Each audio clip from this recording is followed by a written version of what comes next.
Do you know how the world looks from down below? No, of course you don't. Neither do hawks and falcons, whose backs we can't see because they're usually soaring up there above us. I grew up with 7 brothers and sisters and a pig in the middle of a wasteland where there wasn't a single tree. But from our window, I could see the tops of apple trees above the wall of your father's garden. That was the Garden of Eden, guarded by angry angels with flaming swords. All the same, the other boys and I managed to find our way to the tree of life. And now you think I'm contemptible, I suppose. Oh, all boys steal apples. You say that, but you think I'm contemptible anyway. Oh, well. One day I went into the Garden of Eden with my mother to weed the onion beds. Near the vegetable garden was a small Turkish pavilion in the shadow of jasmine bushes overgrown with honeysuckle. I had no idea what it was used for, but I had never seen such a beautiful building. People went in and came out again. And one day the door was left open. I sneaked close and saw the walls covered with pictures of kings and emperors and red curtains with fringes. And now you know the place I mean. I had never been inside the manor house, had never seen anything except the church. But this was more beautiful. From then on, no matter where my thoughts wandered, they always returned there. Gradually, I got a longing to experience just once the full pleasure of enfant. I sneaked in, saw and marveled. But then I heard someone coming. There was only one exit for ladies and gentlemen, but for me there was another, and I had no choice but to take it. Ew! Afterwards, I started running. I crashed through a raspberry bush, flew over the strawberry patch, and came onto the rose terrace. There I caught sight of a pink dress and a pair of white stockings. It was you. I crawled under a pile of weeds, and I mean under thistles that pricked me and wet dirt that stank. And I looked at you as you walked among the roses, and I thought, if it's true that a thief can enter heaven and be with the angels, then why can't a farmhand's son here on God's earth enter the manor house garden and play with the count's daughter? And do you think all poor children would have felt the way you did?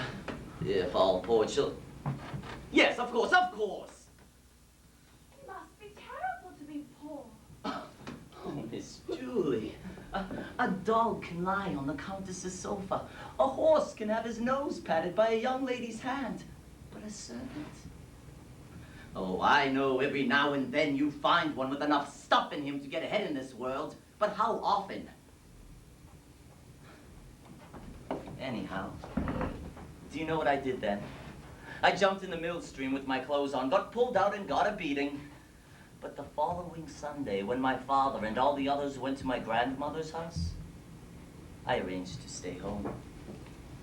I scrubbed myself with soap and water, put on my best clothes, and went to church just to see you. I saw you and returned home determined to die. I wanted to die beautifully, pleasantly, without pain. And then I remembered it was dangerous to sleep under an elder bush. We had a big one and it was in full flower. I plundered its treasures and bedded down under them in the oat bin. Have you ever noticed how smooth oats are? And soft to touch, like human skin? Well, I shut the lid and closed my eyes. I fell asleep and woke up feeling very sick, but I didn't die, as you can see. What was I after? I don't know. I had no chance of winning you, of course. You were a symbol of the hopelessness of ever rising out of the class in which I was born. You're a charming storyteller. Have you ever been to school? A bit, and I've read lots of novels and been to the theater often. And then I've listened to people like you talk. That's where I learned most. Do you listen to what we say? Naturally. And I've heard plenty, too. Driving the carriage or rowing the boat. Once I heard you and a friend Oh, what did you hear? I'd better not say, but I was a little surprised. I couldn't imagine where you had learned such words. Maybe at bottom there isn't such a great difference between people as we think. Shame on you. We don't act like you when we're engaged. Is that true? You don't have to play innocent. The man I gave my love to was a swan. That's what they all say afterwards. Oh. I believe so. I've heard that phrase on similar occasions. What occasion? Like the one I'm talking about, the last time. Quiet! I don't want to hear any more. That's interesting. That's what she said. Well, if you'll excuse me, I'm going to bed. To bed on Midsummer Eve. Yes, dancing with the rabble out there doesn't amuse me much. Get the key to the boat and row me out into the lake. I want to see the sun come up. Is that wise?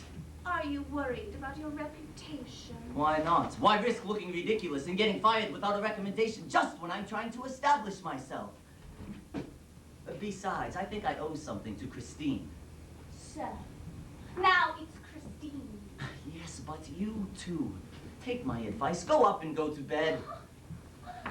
Am I to obey you? Yes, please, just this once. It's very late and drowsiness makes people giddy and liable to lose their heads. Go to bed. John, are you in there? Besides, unless I'm mistaken, I hear the others coming to look for me. And if they find us together, you'll be lost. I know these people, and I love them, just as they love me. Let them come and you'll see. No, Miss Julie, they don't love you. They take your food and spin on it, believe me. Listen to them. Listen to what they're singing. No, don't listen to them. What are they singing? It's a dirty song about you and me. Disgusting.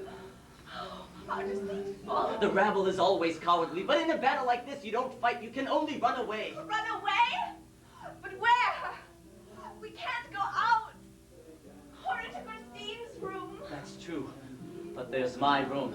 Necessity knows no rules. Besides, you can trust me. I'm your friend, and I respect you. But suppose they look for you in Then there. I'll bolt the door, and if anyone tries to break in, I'll shoot.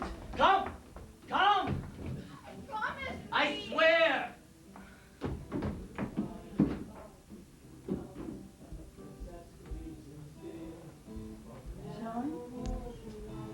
John, it's me. Sophie, what are you doing here? Sven, you startled me. As visiting, perhaps, at this late hour. Ridiculous. Christine is asleep by now. Christine's room is up there. Are you jealous? Me? Jealous of that house Besides, servant. I came in here for you. Me? How's that? Well, I know where they keep it. What are you talking about? Beer. City beer? Sophie, you are a thoughtful woman. Drinking the Count's beer. Is that courage or foolishness? I think you can spare me this. One city beer is little enough reward for years of sweat.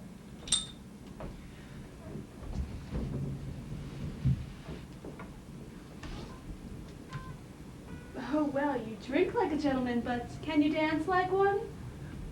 Oh, I believe my lady has been a little bit forward this evening.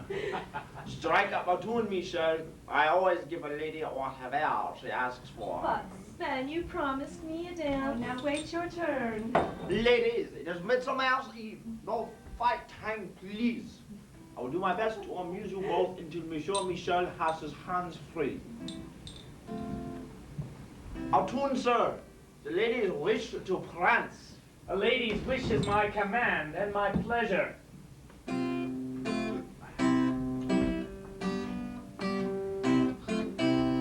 So the swineherd and the princess, they danced the whole night through, and he forgot his first love, to her he was untrue. And when the long night ended, and in the light of day, the dancing too was ended, and the princess could not stay. So the swineherd lost his true love, and the princess grieves him still. Nevermore she'll wander from atop the golden